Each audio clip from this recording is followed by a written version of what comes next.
Ele era o homem mais famoso do planeta, mas tinha medo do próprio pai. Ele fez bilhões dançarem, mas chorava escondido no escuro. E talvez a maior pergunta de todas seja: Michael Jackson morreu em 2009, ou foi sendo destruído aos poucos desde criança? Essa não é apenas a história do rei do pop. É a história de um menino pressionado à perfeição, um artista genial, um homem cercado de aplausos e vazio por dentro. Hoje você vai entender o verdadeiro preço da fama.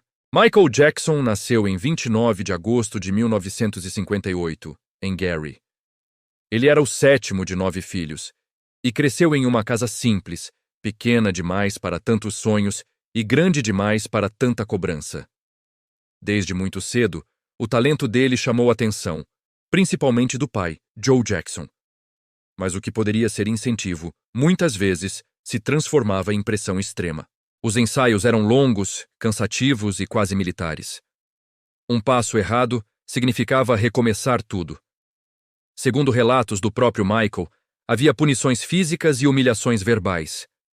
Ele ouviu inúmeras vezes que era feio, que tinha o nariz grande, que precisava ser melhor que todos. Essas palavras não ficaram no passado. Elas ecoaram por toda a vida dele. Se você quer a continuação com detalhes dos bastidores da última semana de vida dele e revelações que quase ninguém comenta, comenta aqui, Rei Eterno. E se inscreve, porque aqui a gente conta a história completa, com emoção, profundidade e respeito. Enquanto outras crianças brincavam na rua, Michael treinava coreografias até a exaustão. Enquanto colegas iam à escola e viviam experiências comuns da infância, ele estava nos palcos. Foi assim que nasceu o grupo The Jackson 5. O sucesso veio rápido, rápido demais. E junto com ele, veio a responsabilidade de sustentar expectativas gigantescas. Ainda criança, ele já demonstrava um carisma raro. Dominava o palco com uma segurança impressionante. Mas nos bastidores, havia ansiedade. Ele confessou anos depois que sentia medo constante do pai e que muitas vezes passava mal antes das apresentações. O mundo via um prodígio. Dentro dele, existia apenas um menino querendo aprovação. Na adolescência, Michael já era famoso, mas ele queria ir além. Queria ser o maior artista do mundo. Em 1979, lançou Off the Wall, mas foi em 1982 que tudo mudou. O álbum Thriller não foi apenas um sucesso comercial, foi um fenômeno cultural. Tornou-se o álbum mais vendido da história, quebrou recordes e redefiniu o que era possível na indústria musical. Os videoclipes se tornaram produções cinematográficas. O Moonwalk virou um marco da cultura pop. Ele quebrou barreiras raciais na MTV, ganhou 8 Grammys em uma única noite e consolidou o título de Rei do Pop. Michael não era apenas famoso, ele era um símbolo global. Mas quanto maior a luz dos holofotes, mais intensa era a sombra que o acompanhava.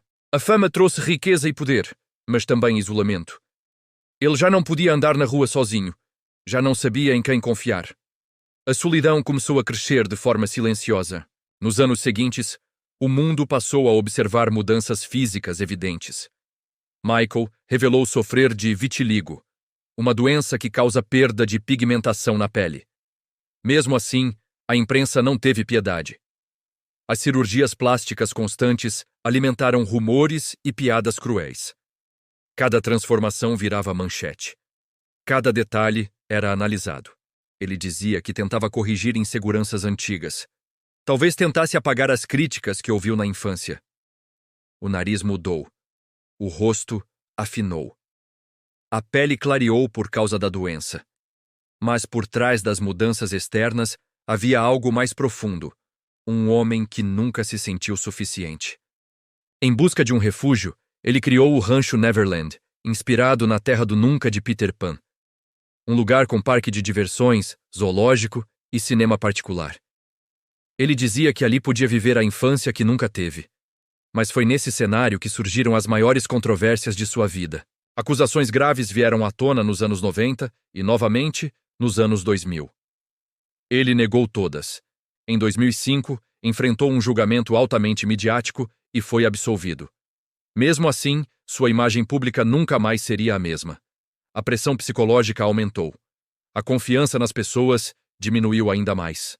No meio de tudo isso, havia o lado pai. Michael teve 3 filhos: Prince Jackson, Paris Jackson e Blanket Jackson. Ele era extremamente protetor. Cobria os rostos das crianças com máscaras para evitar a exposição. Muitos criticavam, mas ele dizia que queria protegê-los da invasão que destruiu sua própria infância. Um episódio marcou o mundo, quando ele segurou Blanket na sacada de um hotel em Berlim. A imagem correu o planeta e gerou revolta. Para muitos, foi imprudência. Para outros, foi o retrato de um homem emocionalmente fragilizado, tentando ser pai sem nunca ter tido um exemplo saudável. Apesar de ter acumulado uma fortuna gigantesca, Michael enfrentava dívidas enormes. Processos judiciais, gastos com manutenção de Neverland e um estilo de vida extravagante consumiam recursos. A pressão financeira voltou com força. Em 2009, ele anunciou a turnê This Is It, em Londres. Seria o grande retorno. Os ingressos esgotaram rapidamente. O mundo queria ver o rei novamente no palco. Mas nos bastidores, ele estava exausto. Sofria de insônia severa e dependia de medicamentos para conseguir dormir. O corpo estava cansado, a mente também. No dia 25 de junho de 2009, em Los Angeles, a notícia chocou o planeta. Michael Jackson foi encontrado inconsciente em sua residência. A causa da morte foi intoxicação por propofol. O médico particular, Conrad Murray, foi posteriormente condenado por homicídio culposo. O mundo parou. Fãs choraram nas ruas. Vigílias aconteceram em vários países. Era como se uma era inteira tivesse terminado naquele momento. O menino de Gary, que sonhava em ser amado, havia partido. Michael queria aceitação, queria carinho, queria ser visto além do personagem. Ele conquistou recordes, quebrou barreiras e transformou a música para sempre. Mas talvez nunca tenha conseguido curar as feridas da infância. A história dele não é apenas sobre sucesso, é sobre pressão, sobre perfeccionismo extremo, sobre o peso de carregar o título de maior artista do planeta. Ele se tornou eterno na cultura, na dança, na música, mas a pergunta que permanece é dolorosa. Quanto custa transformar uma criança em um rei?